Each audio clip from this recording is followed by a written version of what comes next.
If you've been looking for a little Indiana Jones in your Remnant 2 playthrough, then my friends, today is your lucky day. My name is Codiak, this is Legacy Gaming, and today we're unpacking the Lament puzzle dungeon, uncovering and unlocking every secret and every reward. And you better believe there is some incredible loot to be gained from our little adventure.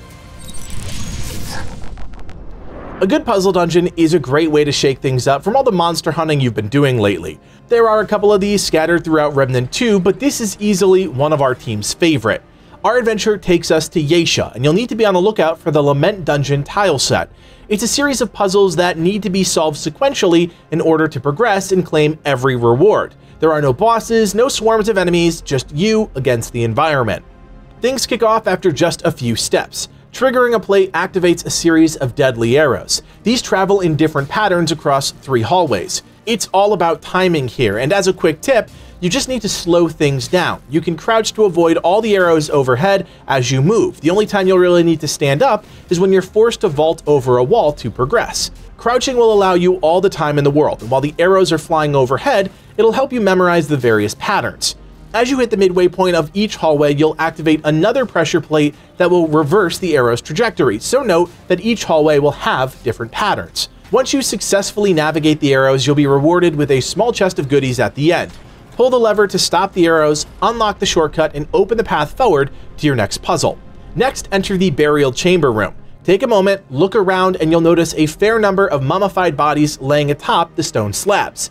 Each body has 2 symbols associated with it, one glowing clearly blue above their heads, and the other imprinted on the blanket covering them.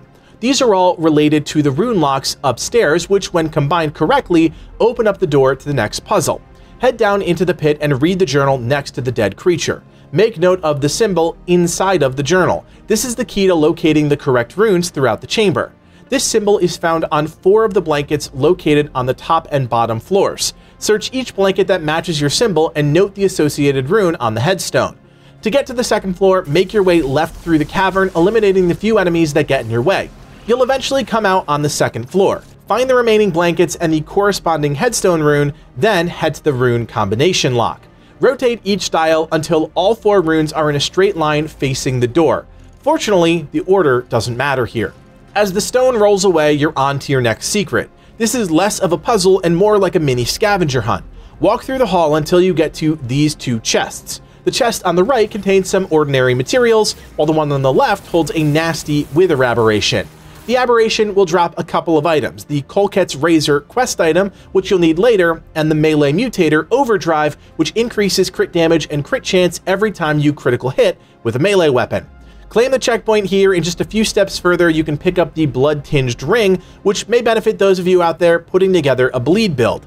Look below and you'll notice the chest of chests resting there, ripe for the picking, just out of reach. In the previous room, smash the pots around you until you uncover a drop down. Down below will be an aqueduct with the path in front of you and 2 waterfalls on the right. Walk underneath the first waterfall and down the corridor. At the end, you'll pick up the supply room quest key. Head back to where you dropped down, but now continue through this hallway. Climb the ladder to unlock the shortcut at the top, then head back down. Run to the end of the hallway and unlock the supply room. Grab any loot inside, then work your way up the shelves to the hole in the wall and drop into your next traversal puzzle, the saw room. In all honesty, this is pretty simple if you take the time to recognize the patterns and observe what's actually happening. The blades on the sides are simply a distraction, and you only need to pay attention to the blades overhead. Wait until one of the blades reaches you and begins to reverse directions. Follow this blade and alternate between left and right lanes, avoiding the blades as they move. Once you reach the end, the blades will automatically stop and retract, making this space much easier to navigate in the future. If you're still struggling making your way through here, you can equip the Challenger Engram to benefit from the Prime perk Die Hard. This will let you come back from fatal damage at 50% health and grant invulnerability for 3 seconds, giving you some precious opportunities to pick up where the blades cut you down. I do kind of wish there was more to this room, but at the end, it's just a rewards chamber. Nevertheless, the reward inside is anything but disappointing. Here lies the Red Widow armor set, which is seriously awesome looking. It's a medium set of armor that might just be the most well-tuned for its weight bracket. Despite this looking like the end-all be-all for rewards, we're actually not done. Head all the way back out to where you initially pulled the lever that deactivated the arrow traps. There'll be a ledge to vault up on, and this leads to yet another chamber. You'll have a few enemies to pick off here, but you'll eventually come to an area with pillars topped with stone-carved symbols. At first glance, this just looks like a simple jumping puzzle, but we should all know by now that nothing is as it seems in Remnant 2. There is one true path through the pillars, and you can literally just walk there. Invisible platforms will allow you to casually stroll to the door at the bottom. If you look carefully, you can see a faint shimmer in the air identifying these walkways. But if you want to cheese it a bit more, you can pull out any throwable item that has a projectile associated with it, and pointing this around the area will identify a surface within the air. Keep this item equipped as you make your way to the bottom, and don't forget to take a second and look back at the incredible scenery when you're all done. Now that we're here, interact with the door and select Kolket's razor in your inventory. Oh, that's strange, it's not working. Well, that of course is by design. That would be too easy. I can't tell you how long I thought about this, and then I remembered my own advice: inspect every item. Upon further inspection, you'll see this button located on the bottom of the key. Press it and out pops the real key for the door. Seriously, it's stuff like this that makes me enjoy this game more and more each day. Inside the next room is an easy pickup that packs some serious potential. The Ring of Diversion increases the invulnerability window while evading and sliding. In technical terms, your iframes. This will help elongate the window of time you have to successfully dodge an attack. Helpful if you're struggling to avoid damage during certain fights due to enemy mechanics. Look back at the door, and just to the right is an illusionary wall.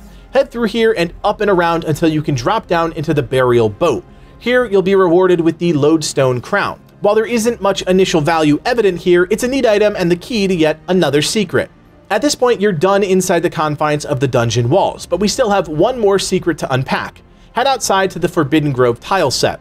Near the World Stone, you'll encounter the NPC Bedel of the Vaunt, who's been taken over by root rot, but is still able to communicate.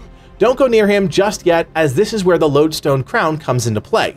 Put it on, then approach him and he'll take notice. You'll get some dialogue options to choose from, and while we aren't completely sure if there are multiple paths to the same reward or not, here are the dialogue options we chose. You'll be rewarded with an item to pair with your crown, the Lodestone Ring, which increases the damage dealt to all illuminated targets by 5%. Illuminated targets are those caught in the glow of the Lodestone Crown or the flashlight. Important to note also, if you chose to save the dough in the Ravager boss fight, Bedel will grant you the Rebellion Spear, a powerful melee weapon. Friends, we hope you got as much enjoyment out of the Lament Dungeon as we did, and that this guide was helpful in your venture to unlocking the secrets of Remnant 2.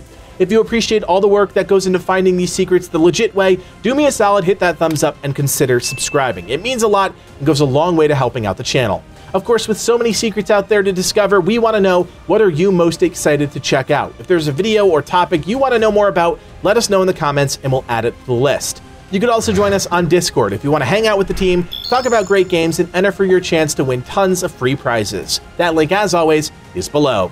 My name is Codiak, and from everyone here at Legacy Gaming, thanks for watching, and play on!